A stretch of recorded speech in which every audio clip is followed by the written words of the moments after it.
You're listening to Skeptoid. I'm Brian Dunning from Skeptoid.com. When people talk backwards.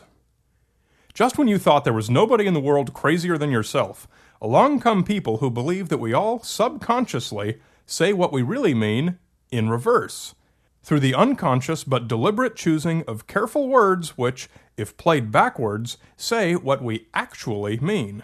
Get it? The idea is that if I think some coffee is really horrible but I still want to be polite, my brain will subconsciously choose words to make my polite compliment that, if played backwards, would say, "This coffee stinks." Proponents of this hypothesis call it reverse speech, because they were really creatively inspired on the day they named it. This is a small group of people, I believe there were 6 of them at last count, who take this completely seriously and believe that a whole world of secret information and opportunities is waiting to be unlocked by analyzing people's speech in reverse. They turn first to world leaders, play their speeches backwards, and listen to learn what they believe is the truth underlying the speech. A leading advocate for reverse speech, also called backward masking or backmasking, is David John Oates, an Australian. He's written several books on the subject, and even used to have a syndicated radio show promoting his theory. Just about any time a reverse speech expert is interviewed on television, it's David John Oates. His website is reversespeech.com, and it's loaded with all the examples you could ever hope to hear, as well as quite a few products and services he'd like to sell you if you believe his claims. He believes strongly that the human brain secretly encodes its actual meaning in reverse into a person's normal speech. You can use this to your advantage in business, by decoding what the people across the table are actually telling you. And you can even use it in personal development by listening to your own speech backwards and learning more about what you really want. One of the examples from reversespeech.com is of this man giving a talk. More energy and money and effort. And when you play it backwards, turns out he was trying to comfort you with the message, "You're frightened, lean on me." You're frightened, lean on me. Pretty interesting, but not necessarily convincing to a skeptic. A skeptic is more likely to dismiss these guys as conspiracy nuts and laugh at what paranoid delusionals they are. But it's actually way cooler, and more interesting, and more constructive, to ask if there is any science behind what they're claiming. I'm not talking about science supporting the claim that people say what they actually mean in reverse. I'm talking about science behind the perception of order from chaos.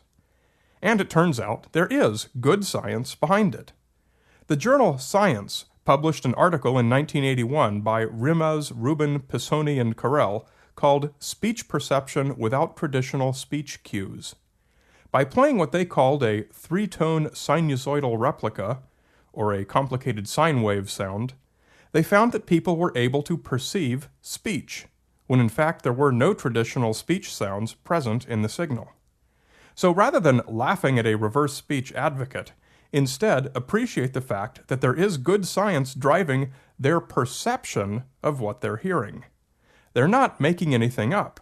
They're just unaware of the natural explanation for their phenomenon. To better understand what these authors did in their experiment, listen to this brief cue consisting of nothing but sine waves.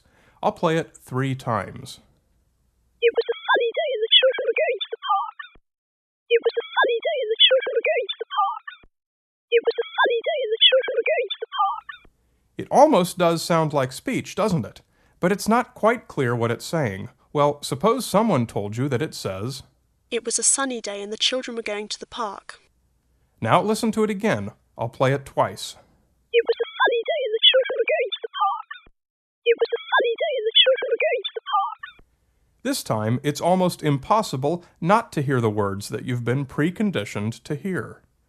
Let's play another one. This one is harder. I'll play the sine waves twice, then the words, then the sine waves twice again. Police returned to the museum. Police returned to the museum. The police returned to the museum. Police returned to the museum. Police returned to the museum. Pretty cool, huh? There's a webpage by Matt Davis that lists some more of these, and you'll find a link to it on the online transcript for this episode at Skeptoid.com. This phenomenon is called Pareidolia, which we talked about not too long ago when we discussed the face on Mars. Pareidolia is the perceptual phenomenon by which we perceive familiar patterns in disorder. It is the brain's incredible computing power that lets us recognize people, understand language, and read handwriting. For the brain to have this capability, it necessarily results in the ability to perceive patterns where none in fact exists. Most of us can say, hey, that tree bark looks like Ernest Borgnine, without actually concluding that Ernest Borgnine has somehow become a tree. Our intelligence allows us to not make that mistake. But sometimes a horse might see a garden hose on the ground. Its pareidolia tells it that it's a snake, but it lacks sufficient intelligence to overcome the instinctive recognition. I'm not saying that reverse speech believers lack intelligence, only that they lack critical thinking skills, because there is a genuine gray area where it's hard to tell if a pattern is accidental or deliberate. But speech is a deliberate speaking action. So the reverse speech advocates do have a point they can make. It's not an accident of nature like the tree bark. Speech is the deliberate result of a speaker's brain communicating. What the reverse speech advocates are missing is that the well-known, well-understood, and well-evidenced phenomenon of pareidolia is a much more reasonable, simple, and probable explanation for why we can often perceive patterns in meaningless noise, in this case reverse speech. This also fully explains a couple of other pop culture phenomena: satanic messages encoded in rock music played backwards, and EVP, the electronic voice phenomena claimed by ghost hunters. Here's a really popular clip: Jim Morrison of The Doors singing the line, "Treasures There," from Break On Through. Treasures there. Now listen to it backwards. He says, "I am Satan." But to get it to sound like Satan, you have to be a little disingenuous with the razor blade. Here's what it says if you don't try to deliberately isolate the word Satan. More like Sata Schneigel. So if reverse speech is real, Jim Morrison's true intention in life was to inform us that he's Sata Schneigel. And as you can probably surmise, even that very impressive, "You're frightened, lean on me," is much less convincing without the incisive editing. You're fighting, lean on me, journey elm. Really, you should be leaning on me, journey elm. This is what we call cherry picking. Recordings of alleged ghost voices, usually called electronic voice phenomena, fall into three categories. First, hoaxes. Second, undetermined. And third and most commonly, audio pareidoliac cases of mistaken identification. You hear some random anomalous sound on the tape, and your brain does its best to make sense of it, often turning it into speech. If the words that the ghost hunters claim are spoken are at all indistinct or ambiguous, there's a very probable explanation for them that's not a ghost. You're hearing some sound, and unless you were present throughout the tape's entire history, which you probably weren't, it's some sound of unknown origin that to your brain sounds vaguely like speech. And isn't it interesting that it's always in the ghost hunter's own language and dialect? Here's a really good illustration of that. Listen to this song. It sounds like it's from India, but really I have no idea. I won't even remotely guess what language it's in. I don't speak it, and it's meaningless to my brain. But to me it sounds quite clearly like someone saying, "My lurid barn is fine, Benny Lava. Miner bun engine made Benny Lava. Anybody need this sign, Benny Lava?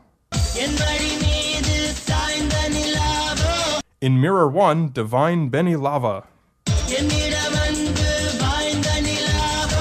I could be high today. I see the nuns are gay." The words I heard are a little different from what someone else heard, as you can see from the subtitled video posted to YouTube, and you can get the link to it on the online transcript for this episode at Skeptoid.com. YouTube is full of similar examples. The human brain is hardwired to hear its own language in otherwise meaningless noise. If it wasn't, You'd never be able to recognize your own name when someone calls out to you in a noisy room full of people.